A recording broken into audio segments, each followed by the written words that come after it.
been lit, boy. Everything goes.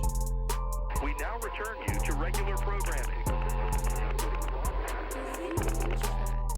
We are up again and running on this Thursday on another crazy night of things that are going on in this world that just absolutely disgust me. It's a very warm day today, actually. It is. It is. See, the sports still aren't happening besides NASCAR and golf, but I gotta tell you, man. UFC's going on, too. I've been very, very frustrated the last couple of days with just the world events. And I know this isn't the platform for it, but it's just we're living in a world now where it's attack whoever you can. You don't have the right to speak your mind, and you're labeled if you do. And it's not helping the situation. It's just this world is getting more and more full of hate, and the media thrives off of it.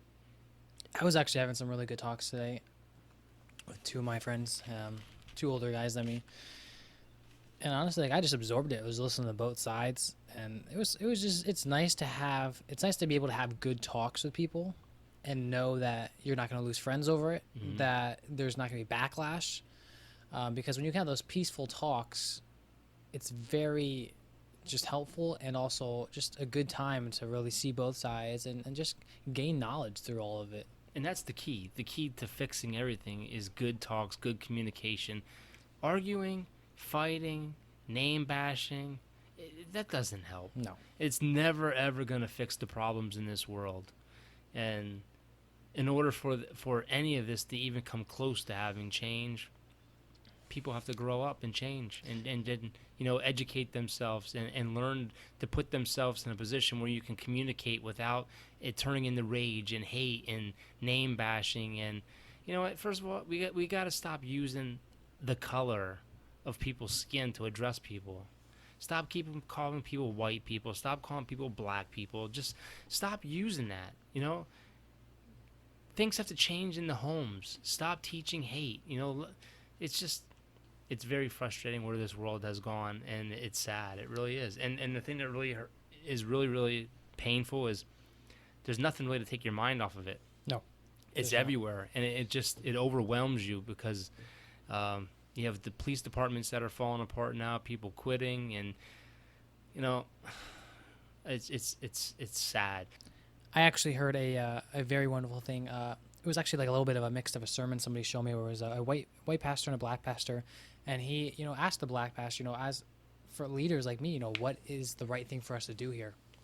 And he said, he applauded the guy, number one, for even asking, but he said number one is, people that say you don't see color, we got to stop that for a second. Because if you believe in God, God created all of us equal. Be proud that you're white. I'll be proud that I'm black. But we can't treat each other like that, though. We see each other as colorful because God made a beautiful, diverse world. Mm-hmm. But what I see inside of you is the red blood, and that's the same blood that Christ died for all of us and bled. And that's where you have to realize that we're all equal. We all have very different colors, and it's a beautiful world, and we're all beautifully made equally. And there's no one that's higher than each other. There's no one superior than each other. And we just need to learn that we are all the same, and we need to love each other like that. And if people would educate themselves, they'd realize that God created color because of where people lived, to protect them from the environment they lived in. I'm speechless. I don't even know what to say anymore because, everything you do say turns into an argument. Yeah. It's tough because I feel like... you see sports icons out there, and I'm not going to mention names, but it's on their Twitter page, and they're someone that people look up to, and they're encouraging the rioting, they're encouraging the looting, they're encouraging it because destruction will bring... Basically what he's saying is destruction will bring people to their knees and make change. That's not how you fix the problems. People that have blue checks on their name, have millions of followers, are supposed to be the voice of change. Come up with a plan. I wish I had that platform like these players had, because you have the ability to make the change and unite the country. But at the same token, they keep throwing the fuel on the fire. Yeah. It's tough. it's tough. It's a very sensitive time. I don't know. I don't have all the answers, and I don't want to say something that comes off wrong. I just know in my heart that the best thing I can do is continue to pray for people, continue to truly live to love your neighbor, and that's just not the people that you like. It's also the people that you don't like who are mean to you, who you struggle with, and to see just exactly how Jesus came down. He didn't die just for the whites. He didn't die just for the blacks. He died for everybody. There's no separation there, and that's what people need to realize. There's people out there that truly do believe that there is no racism in this world, and they need to open their eyes and just we need to fix everything. And I don't truly think this world will truly have peace and be fixed, which is sad, but I truly don't until there's. There's two things in the world that people don't like to talk about, and that's politics and religion. And I'm proud of where we are as far as our religion. And I would love to do a podcast on nothing but the religion, because if people understand what's going on in the Bible, like what if you read the Bible, things that are happening in this world, the lawlessness, the whole 9 yards, these are all the birth pains of what's yet to come. And it's an amazing time that we're living in. And people, the non-believers, and if you're a non-believer, you're a non-believer, that's fine. Everyone has the right to do what they want to do and believe what they want to believe, but they don't realize we're the generation that's never going to die. I mean, you look at what's happening and look what's in the Bible. We're not far away. We're closer now to the rapture than we ever been. Yeah. And for all of you who don't know what the rapture is, that's when Jesus comes back the second time. He takes the church, the bride comes back for the bridegroom, takes him to heaven, and then we start the tribulation. I'd love to buy like 2 mics one day and have Eli and Beasley come on. That'd be a good talk. I mean, and I'm sure we'll have people like, don't want to follow them no more. It's about a religion. But you know what? People need to wake up, because God is showing us signs, man. It's everywhere. We are close to the end times. I mean, if you read in the Bible, it talks about his people, the Jews, will be going back to their homeland. And since the coronavirus has kicked off, there's millions of Jews that are heading back to Israel. Yeah. I mean, that's the homeland. Speaking of the coronavirus, I'm hoping that everything can get back to normal. We're getting there. We're getting there. We're almost at the green light. The problem with the whole coronavirus is since Memorial Day, 12 states had spikes in their numbers, and right now Texas is leading the way. You know, people are out; they're not thinking about what's going on; they're just living normal life. And the reality is that virus is still there. Yeah, and it's tough. The death toll is going up in some places. I mean, Pennsylvania is still teetering around I think 75 to 100 deaths a day. We're almost at 79,000 cases now here in Pennsylvania, and taking it day by day. I mean, I'm not gonna lie, it gets old wearing a mask at work. It really does. It's annoying to wear. It's very hot, especially when the AC's not working at your store. It's very irritating. Well, the malls are open again. Restaurants are starting to open up again, and things are slowly getting back to normal. That's good. I think taking it slowly, sticking to the guidelines. I think we're doing good. Also, I just want to say congratulations to all the seniors that are graduating and not unfortunately getting their graduation. I was a part of 2 guys today. We were able to go out and deliver gifts to some seniors from our church that graduated. It was an amazing feeling just to see how happy they were. 'Cause that sucks, if me and you, we've been through graduation, and they might have a virtual graduation. I know some schools are still hoping to have a graduation, which would be great for them, but that sucks, man, not having a graduation. I mean, I could live with skipping prom, but graduation, man, that's a special moment. But a lot of these kids, the MLB draft's going on right now, and some of these kids, high school players, I mean, a lot of them get picked up in the draft, but without tape, it's a big risk to pick these kids up. And I haven't been following it so much, but from what I'm hearing, a lot of the high school kids got passed on so far. So it stinks for them because they have a chance to shine in your senior year, and it all gets canceled and taken away. Yeah, they can still go to college, though, which is nice. But I want to say, on a positive note, a big thank you to all the followers on Twitter. I mean, we've had a huge spike in followers on Twitter. We went from like 105 to almost 400 followers in a couple of days, and it's a true blessing. Hopefully people are liking what we're doing. And we have a couple guests coming on starting probably Saturday or Sunday, and then one of my big guests coming on Tuesday, which I'm excited for. And then we have another one that I got for us, too, that same next week. So getting the ball rolling again. It's a lot of fun, and I'm glad that we do this. It's a good platform for us to just talk sports and, kind of touch a little bit on the reality of the world. But NBA's coming back, hockey's coming back, NASCAR has been running multiple races a week. Golf has its first live event today, and that's a loaded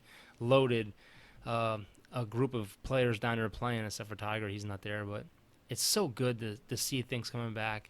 NASCAR is going to actually allow up to 8,000 fans in their event in the next couple of weeks. One is, I think, Talladega, and I think another one is either Bristol or Martinsville.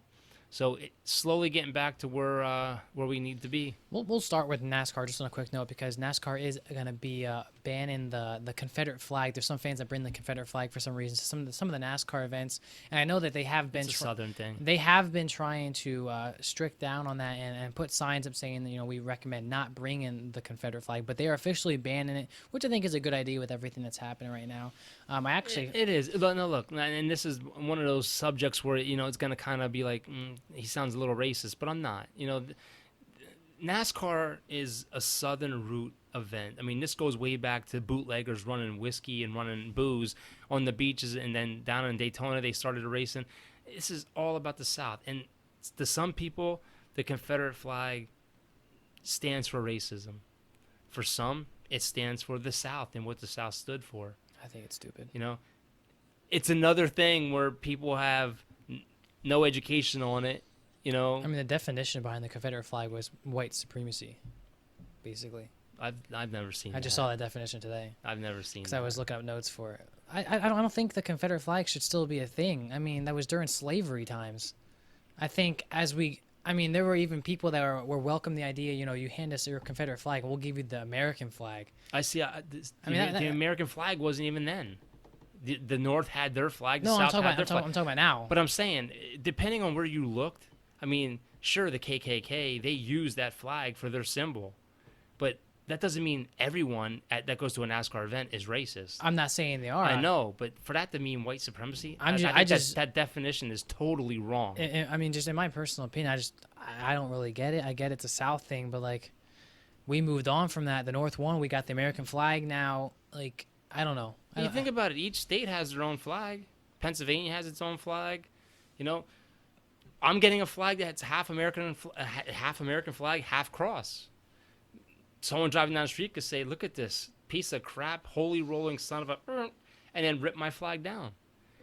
It's how you educate yourself. I mean, we're educated with the Confederate flag belonging to the South fighting for slavery, are we not? I don't know. There's a lot more into it than that, Ty. There really I don't is. know. It's a touchy topic. I just know that NASCAR's banning it. I think it's good for everything that's going on right now. NASCAR has been racing, right? Three times a week. 3 times a week in 3 different states. They've been racing Charlotte, Darlington, So Atlanta. only certain tracks are close to each other, they can get there in a day or so.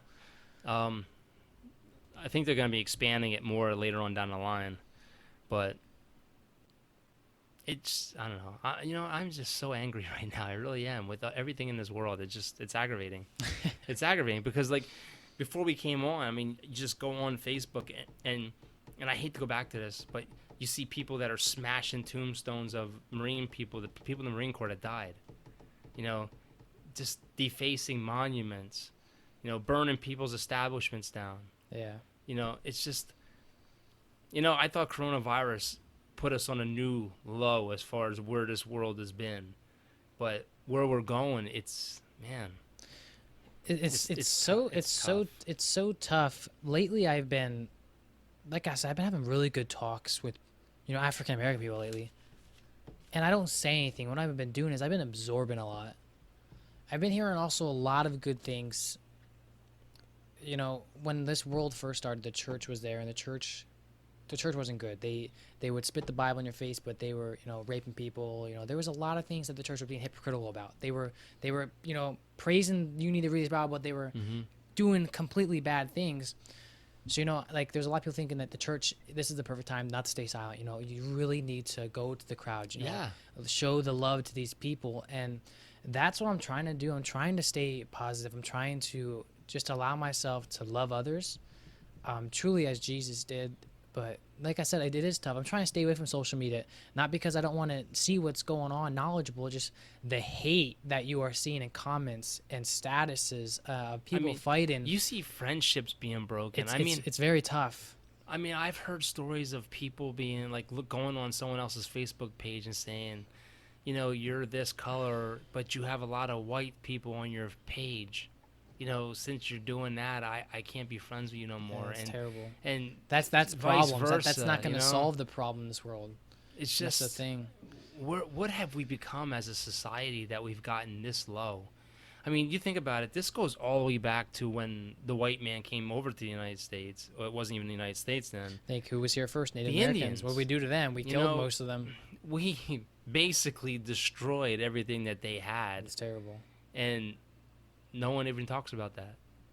Yeah. You talk about what the African American people did go through. It's absolutely horrible. You talk about all the Jews that were assassinated and killed in those camps. Horrible. You look at the Christians right now across the pond who are being killed because of what they believe in. It's horrible. I heard something say that was pretty crazy too. It was like you have countries who are protesting for the United States, right? Mhm. And people was like, when was the last time something so severe happened in a country where other countries were protesting for it? Yeah. But then you think about it too, when has the United States ever protested for another country? Like never. Mhm. And that was mind blowing to me to think about. You have countries like England and Australia and all these countries that are protesting, for everything that's going over here, and probably for them too, because probably I don't know how racism is on the other countries and stuff, but And look, and that was crazy to think about though, is like how big this is right now. I'm military, so like whatever president gets in office, I stand behind him no matter what. That's just how it's instilled in us. And you have a leader up there that sometimes just needs to bite his tongue and stop talking, because some of the things that these people are saying, it's just fueling the fire. My biggest thing so far was, and I'm not trying to turn this into a political thing or anything, but the thing that happened with him in the Bible scene, did you hear what happened with that? Where like they tear gassed some of the people to back up so they could take a photo with the Bible. Yeah. That was like, come on, man. Like as in a tough time like this, I know a lot of people already don't like you, but you need to like not do stupid things like that. And then Because that's gonna like cause like you said, you fuel on fire. You know what I mean? You still have corrupt cops. I think it was in North Carolina where they had protesters. They were marching, and they had medical stations set up, and the cops came through and destroyed everything in those medical stations, and they had nothing to do with what was going on. They were there for the people, to help the people. And you can tell what a medical tent looks like too. So like, it's just like some of the stuff that's going on, man. It's just it's just so frustrating. And the thing that aggravates me is like, we have this small platform to get our opinion out there, but the thing that, like, I want to crawl up into a ball, get in my room, put the TV on, and watch sports, and almost pretend like it's not even happening, because it's just. And it's not that we don't. It's not that we. It's It's not sad. that we want to pretend nothing's happening because we don't want to do anything for this. It's just what is going on in the world altogether. Not even the whole, Floyd thing and the protests. Just everything in the world in general. It is just like, where is, like, it doesn't feel like we're human sometimes. The things that you see on the news. Yeah. But let's get into a couple sports here. Yeah. Let's start with Let's start with the Dalvin Cook thing. Dalvin Cook obviously has been in the league for 3 years. He's planning on holding out. He said that he is done. He is not going to be obtaining anything. He's not going to be going to any practices, any workouts until he wants Christian McCaffrey money. And this is laughable. This is laughable because obviously, with no doubt, Christian McCaffrey is probably one of the best players for the Minnesota Vikings when he's there, when he's healthy. You saw that last year. I mean, for Carolina. No. You said from Minnesota. Yeah, Dalvin Cook. But you said Christian McCaffrey. I meant Dalvin Cook. Yeah. But you saw that last year, 2019 season. Dalvin Cook was easily one of their best players. You give him the ball, he gets over 100 yards rushing. They won. I think it was like they were 9 games over 500 or something like that. Yeah. When he got 100 yards rushing. Dalvin Cook obviously is a great player. I think it was a first-round pick. When he stays healthy, he's a weapon. It's hard to stop him. He's fast and he's strong. And when you have a good running game, it takes so much pressure off Kirk Cousins to throw. Because they're so focused on bringing an extra guy to stop the run that it allows holes for Kirk Cousins to throw, which is a very good thing because you saw with the Minnesota Vikings last year. The thing with Dalvin Cook that is laughable, and I feel like Minnesota has the upper hand on top of this, is he hasn't played a full season yet. Mm-hmm. His rookie season tore his ACL. Second season after he had hamstring problems, and he missed like the last 2 to 3 games last year. So you have a guy who's missed 19 games over 3 seasons. That's 40% of his regular season games. That's a big number. It is. That's a really big number. And for you to hold out and say that you want Christian McCaffrey money, now there is new rumors that he's not asking for a lot. He's asking for like, they offered him like, I want to say like 9 or 10 million a year. He wants like, a little over 13. With the new CBA though, I don't think he can sit out anymore. I don't think you're allowed to sit out because you'll be fined heavily with the new CBA policy that came out.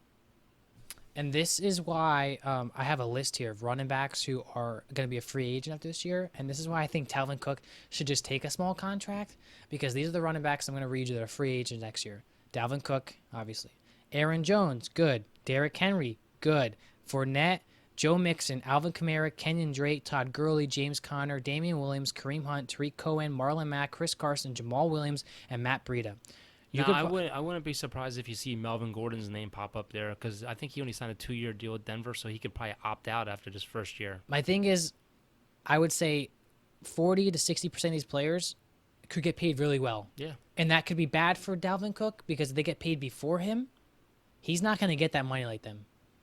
If you're Minnesota, I don't think you can truly roll the dice on this. And I'm not saying Dalvin Cook's bad. Dalvin Cook is a great running back. But with and you saw this with Carson Wentz. Carson Wentz got a lot of money. He hasn't played one full season yet. Good quarterback when he's healthy. MVP season possibly in 2017, I believe that was. But he hasn't played a full season yet. Dalvin Cook, one of the best players on the field when he's healthy. But he can't stay he can't stay healthy. The problem with the running back position, though, is it's probably the shortest, as far as term of years and career goes, it's probably the shortest position in the NFL. These guys sign those 3, 4, 5-year rookie deals, and they want to get that super big contract because this could be their last one. Like Zeke signed that contract. That's probably his last contract, his last big contract he's going to get. Yeah. So I understand where he's coming from, because we had this discussion so many times with so many different players that come on here. It's a business at the end of the day. But I can't stand the fact that, these guys do the whole I'm going to sit out thing when you still have time left on your contract. Yeah. Don't sign the rookie deal. When you get drafted, you have power. You don't have to sign a contract. Yeah, and I get it. I get it if you're like your first 2 or 3 seasons, like Dak. Saquon made a killing on his first deal. We'll get into Dak because he wasn't making a lot of money, obviously, his rookie year, and you perform at a high level. Mm-hmm. Dalvin Cook obviously performed at a high level last year. Rose his value. But, bro, you missed 40% of your games. Well, this goes back to like Scottie Pippen in that whole The Last Dance. He signed a contract 7 years for $18 million. Didn't have to sign that. Yeah. These players don't have to sign their deal. That's why they have agents. He signed it. Yeah. Fulfill the contract. Play it out. Yeah, I had something I want to say, but I don't remember. They also said, Minnesota can win this also because Minnesota has Madison as a backup, who averaged more yards per carry last year than Cook as a rookie. So, you think about the NFL running back position, it's probably the least value paid position. It is. You think about who's gotten paid. Because the turnaround is so big. There's so many running backs on teams anymore. Yeah, and you think about the past, say, 5 years. Zeke and Christian McCaffrey are probably the 2 highest paid running backs, and then you have Todd Gurley in there, right? Le'Veon Bell got a pretty good contract. But besides that... But this whole next man up mentality, we've talked about this several times, this is going to end up crippling organizations. If you keep paying all these guys this big money, there's not enough of it to go around. And that's... You're going to have to cut somewhere. That's the other thing with Minnesota. You saw, what's the first thing Minnesota did this offseason? They traded Stephon Diggs. They don't have money right now. Mm-hmm. If you're a Cook, and what leverage do you have? Thielen doesn't stay healthy. Yeah. What leverage do you have if you're a Cook? You missed 40% of your games. Okay, that's 19 games he's missed. He has 2 to 3 injuries in his 3 years already of his first contract. You're on a team who doesn't even have that much money, but is still a playoff contender team. So what do? You take a 2-year friendly contract, or are you going to beg them for extra money and sit out? Yeah. I don't know what's going to happen. I don't know what's coming out for Minnesota. Well, there's a report out there, too, that Clowney was offered 2 deals. One was a significant deal by the Cleveland Browns. He turned it down. Another was a 1-year deal for $15 million to stay in Seattle. He also turned that down. I don't know what he's looking for. We're already in June. Camps will be opening up probably at the end of July, and he's still not with a team. Listen, man, I told you. I heard those rumors that New Orleans Saints and Clowney were interested in each other. And, maybe he'll sign a 1-year deal with the Saints because they could be a Super Bowl team. You think about the Saints, okay? Say Drew Brees retires next year. Mm-hmm. The Saints are still set up to be a playoff team for the next 5 years. Drew's definitely retiring next year. After No, I know. I'm He's just still saying. on the apology tour. I'm just saying, even after the apology thing, like, even before that, the Saints are still so young as far as offensive line, defensive players that, like, Clowney can be thinking, you know what, this looks like a Super Bowl contender team for the next couple of years. I could do a 1-year prove-it deal and get my money. You know what? It just, about Drew Brees for a second, it goes to show you how bad social media can be. Oh, yeah. Because it took him years and years and years to build up his image, and within seconds, it was all gone. Yes, it did. Well, speaking of, what else did you have? I was thinking of Dak. What do you want to get into? Go ahead, get into that quick. Michael Irvin came out and said that Dak deserves to be paid the highest paid QB and deserves backup pay money from his rookie contract. Dak Prescott, on his side of defense, though, he has never missed a game. He has 2 division titles as a rookie. Rookie of the Year. You can give him that, too. That came to him and Zeke. He has made $5 million in 4 years on his contract. I get it. I get Dak deserves money. But I don't. But I just, like we said, Look, you got drafted in a certain spot. You get paid the money where you were drafted. Again, you signed that contract. And I'm going to take this from RJ Choppy, who I listen to 105.3 The Fan, Tolo. You don't get paid for your back years or what you've done in the past. You get paid for future years. There's no such thing as back pay in the NFL. You were picked up where you were picked up. You weren't a first-round quarterback, a second-round quarterback, or a third-round quarterback. I'm just so over the whole Dak thing. I'm a diehard Cowboys fan. You know what? They made him a great deal. He wants less years for the whole. Oh, it's $110 million guaranteed now. $110 million he guaranteed. Still wants 4 years so he can get out and get another contract with the new TV deals coming out, more money. And like I said, he's playing it smart. I don't agree with it, but I did hear a new side of it that kind of opened my perspective too. We sit on here, we talk about, he's not better than Russell Wilson. He's not better than some of these players. Well, his stats are equal to Russell Wilson. No. But what I was going to get into is, okay, Russell Wilson got paid already. Mm-hmm. And it just so happens that Dak is in the right place at the right time where his contract is up. And I think Dak does deserve to get paid. And what they're offering is, I think, is more than what he deserves to get paid. Yeah. So what I'm just getting out of this is I don't know what's going to happen here. I don't think Dallas should nudge anymore. I truly don't. Wouldn't. You got to stand your ground. They cave for DeMarcus Lawrence. They cave for Zeke. You cannot cave for. And Dak. I think if he signs a franchise tag this year and next year, I mean, he basically should have just signed his contract at that point. Yeah, you have the Red Rocket there. You have backup security. You do have backup security. So I think you got to let this play. If he doesn't sign the Red Rocket franchise, in the Big D, man. Rocket. If he in the Big D. Yeah.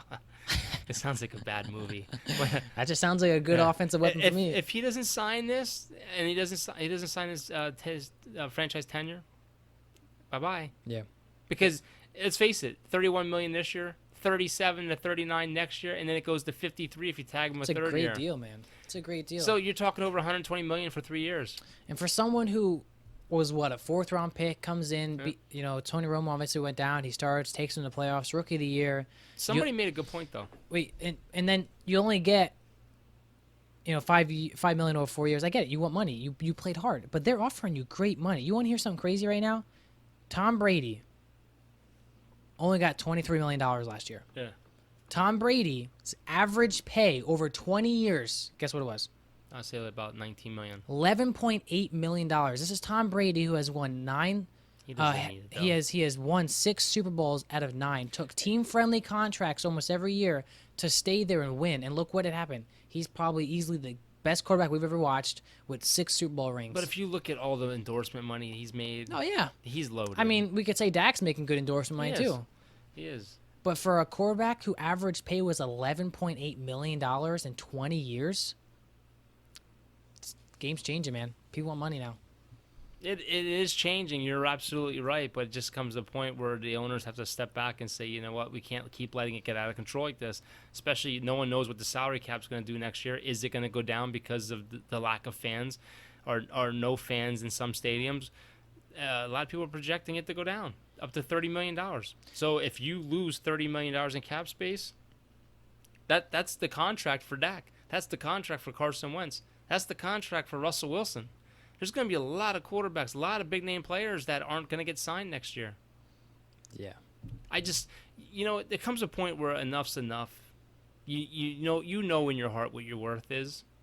Stop being greedy. I mean, $35 million is a lot of money. All I'm saying is I personally feel like if I was in the league, Dak's been in the league for 3-4 years? 4 years. 4 years. Obviously, you're the quarterback of Dallas. Dallas is probably easily the most recognizable team in NFL. We could say that. I feel like the most NFL fans in this country is Dallas fans, and that's coming from a Saints Look, fan. if you take his first 4 years of stats and match him with Russell Wilson's, equal, minus the Super Bowl. So pay him $35 to $37 million. Yeah, but what I was gonna say is I get it. You probably have like a little chip on your shoulder. I'm the star quarterback at Dallas. I'm in the NFL. I want this money. But what they are offering you, it gets so his money increases every year. It goes like to 35, and then eventually 2 years he's making like 45 to 50 a year, which is basically Patrick Mahomes' money at that point. $110 million guaranteed. You know how much money you are how much you can be wealthy. Your kids will be wealthy. Yeah.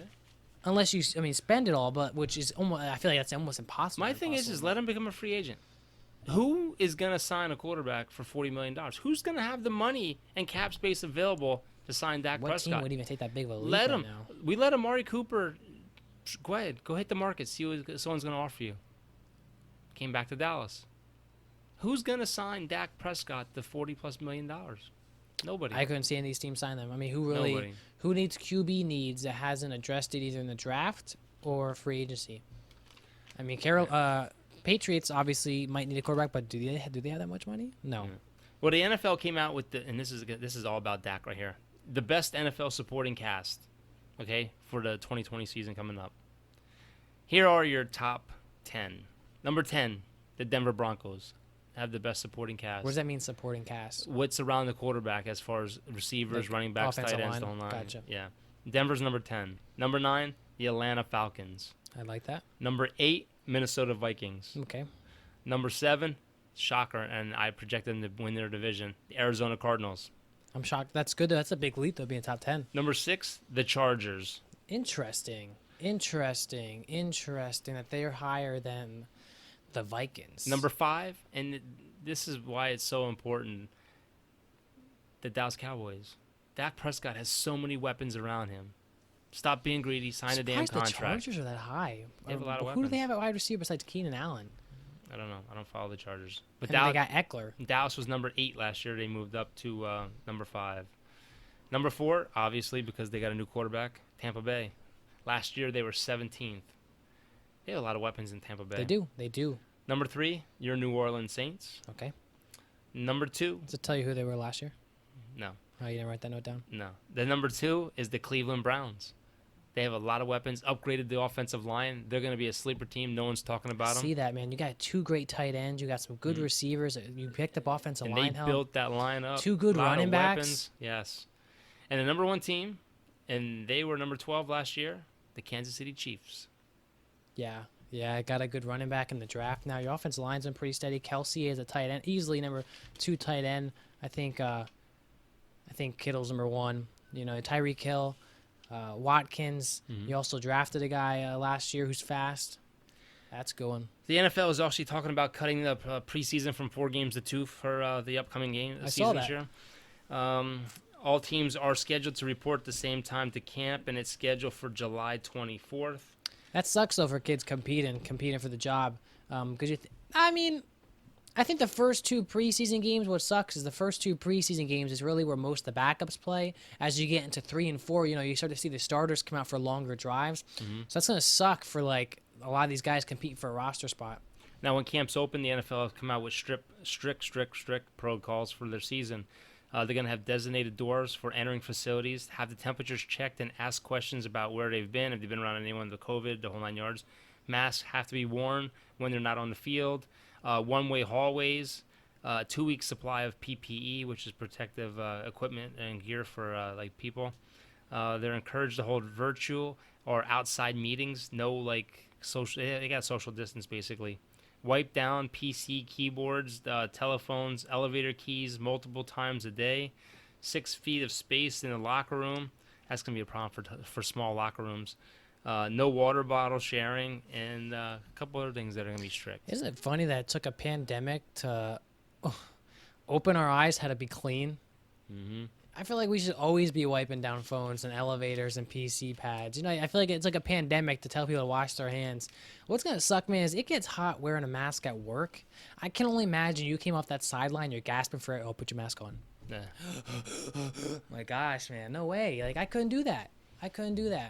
But there's players out there like Richard Sherman, I think his name's Ryan Clark, that are calling out NFL owners because they're all being quiet. I mean, not too many of them are saying anything. Roger Goodell came out, basically represents the owners. He came out and gave his whole, that they're going in a whole new direction. They're going to support athletes, and things should have changed years ago. Ron Rivera came out and said that he talked to Adrian Peterson and Eric Reed, because Peterson already said he's going to kneel, and he's going to support it. He said the whole team can kneel if they want to.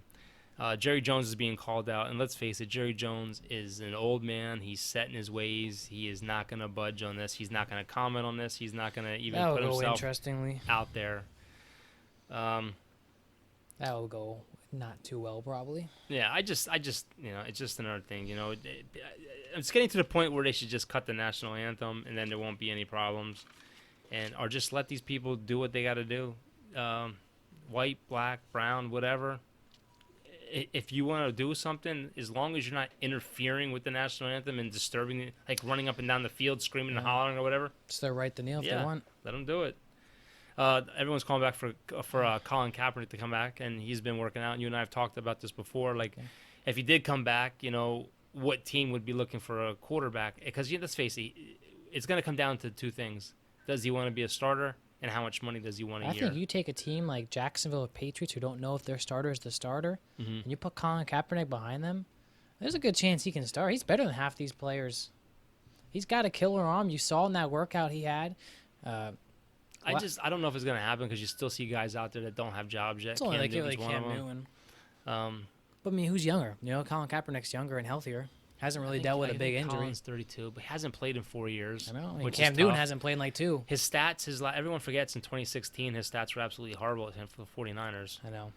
I do remember that. I hope they do let him in. I think the NFL messed up. They blackballed him in the NFL, and I think he should be allowed. If someone wants to sign him, let him come back. The problem is that him and the NFL had a lawsuit. He settled for $68 million, and are they willing to swallow that? You know, it's going to be tough. I would take him in New Orleans as a backup. I'll take him in a heartbeat. It's a good quarterback. Dak don't want to sign. Let's go. UFC happened Saturday. It was very, very interesting again watching it without any fans. Nunes obviously dominated again and showed that she's one of the best fighters ever to fight in the women's division. I don't remember the lady's name that she fought, but that lady, give her a medal. Yeah. She lasted 5 rounds. She was bleeding the first round. Nunes was throwing her around like a rag doll every time she tried getting her to the ground. There was so much blood. The bump on her head was so big. And the doctors checked it. The fight and she said, I'm still fighting. Yeah. That girl, she was taking punches to the face and her legs were gone, but she was back in the bounce. Like in a second, she was back. I was like, dang. She lost that front leg. Amanda Nunes worked that front leg so bad that she couldn't even put no power behind any of her punches. And more of her game is getting on the ground. She tried several times to get Amanda Nunes to the ground. Amanda Nunes is just a beast. I give those athletes credit, man, because I think 75% of men would have gotten knocked out in that round with Nunes in that same weight division. You give that lady credit, man.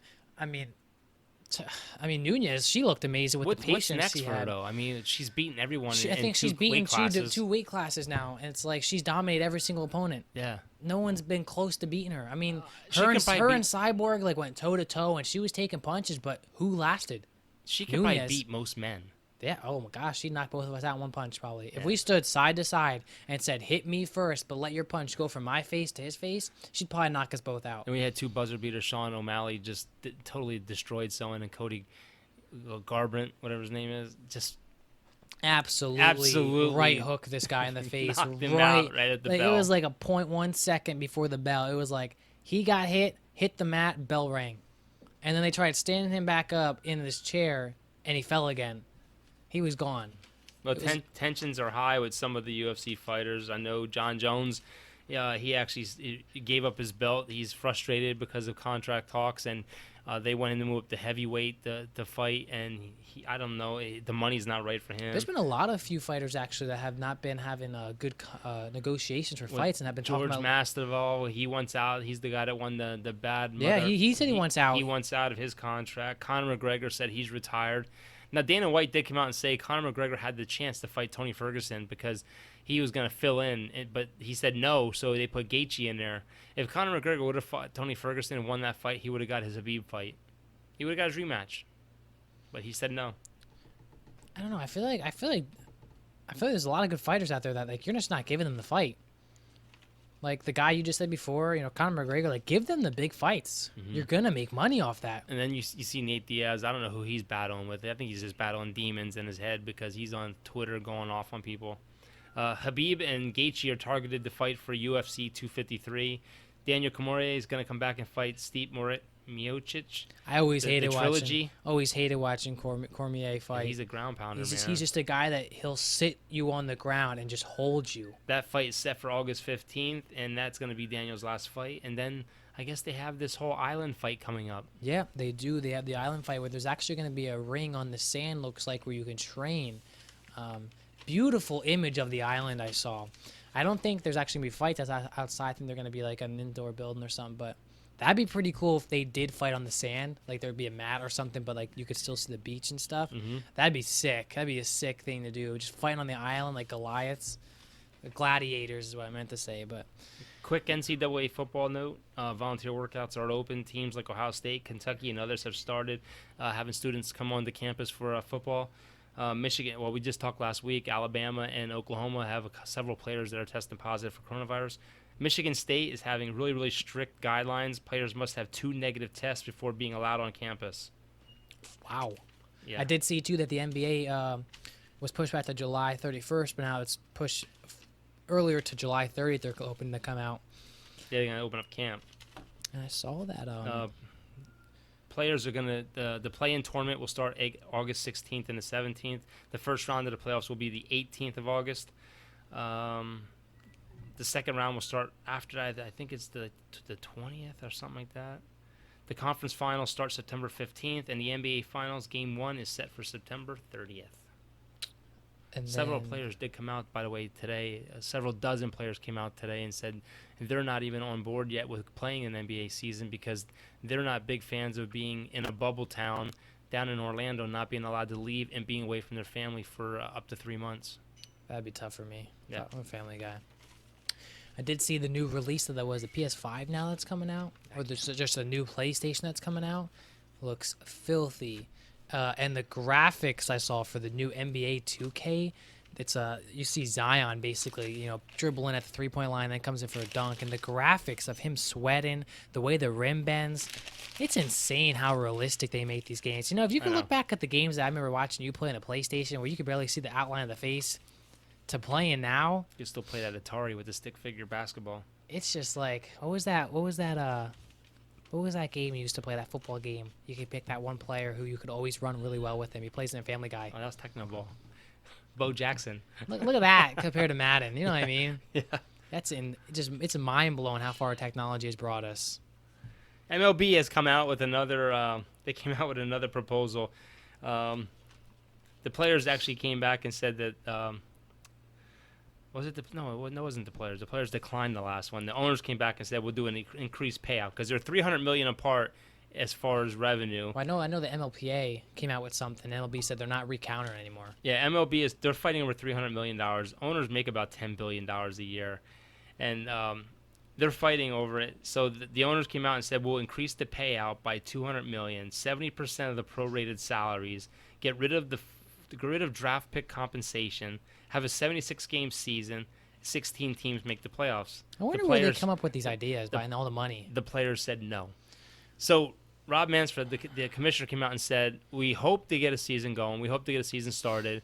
But there's a deadline. They want to be done before the end of October because they think a second wave is coming. All the specialists are saying there's a second wave coming. They want to be done with the World Series by October.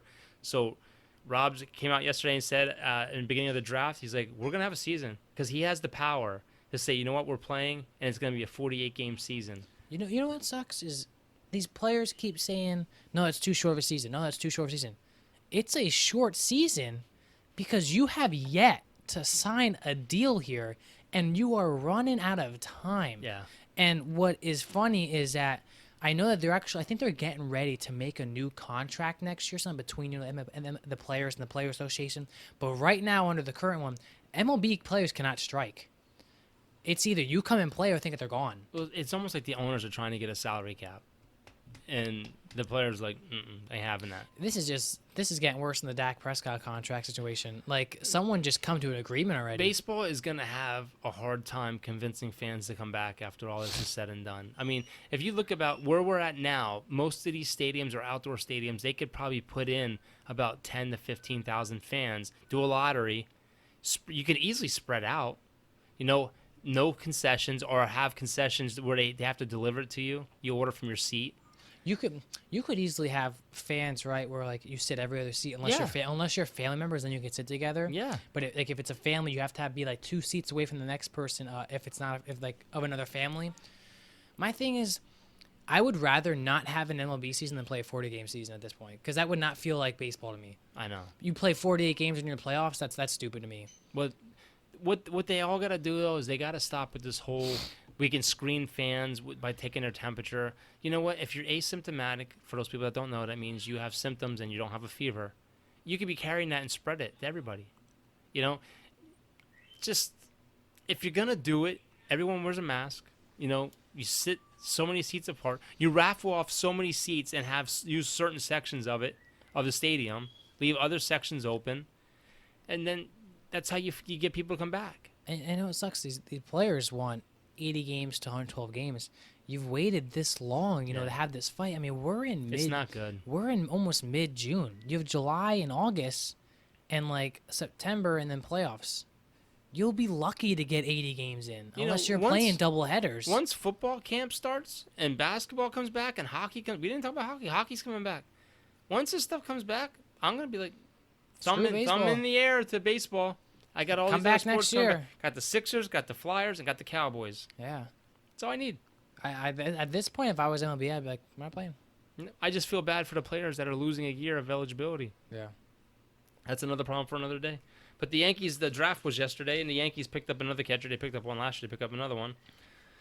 His name is Austin Wells, and he's the 28th pick. He actually passed on the Yankees 2 years ago. He was drafted by the Yankees in the 35th round. Wow. He said nope, went to Arizona, played at Arizona. His freshman year, he was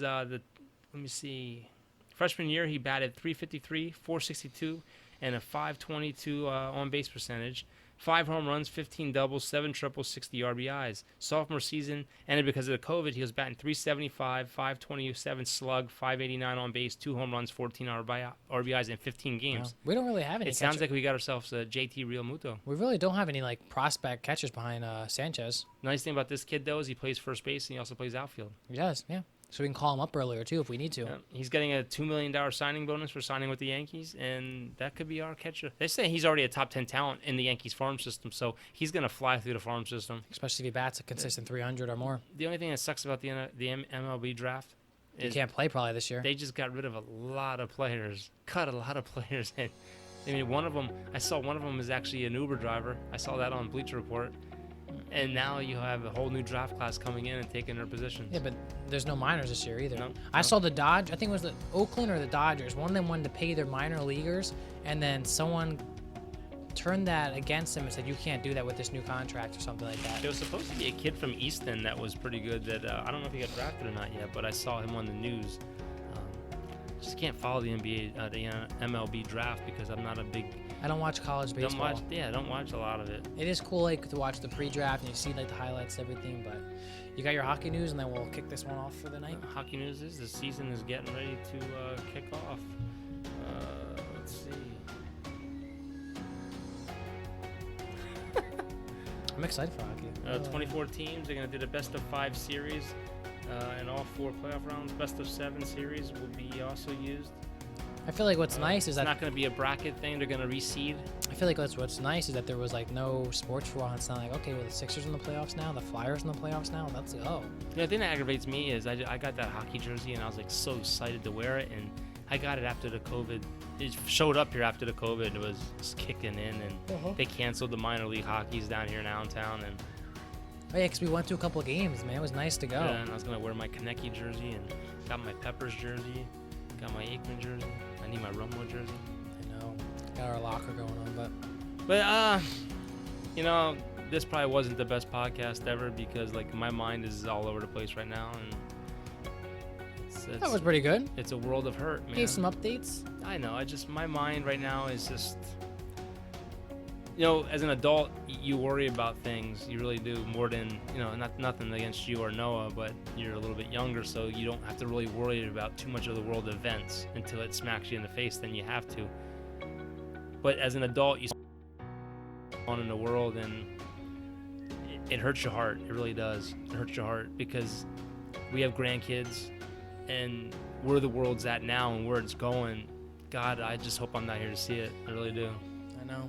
Hope you guys enjoyed this podcast. We'll be up on all platforms within the day and a half. And we hope everyone stays safe out there. And we will see you guys next time. See ya.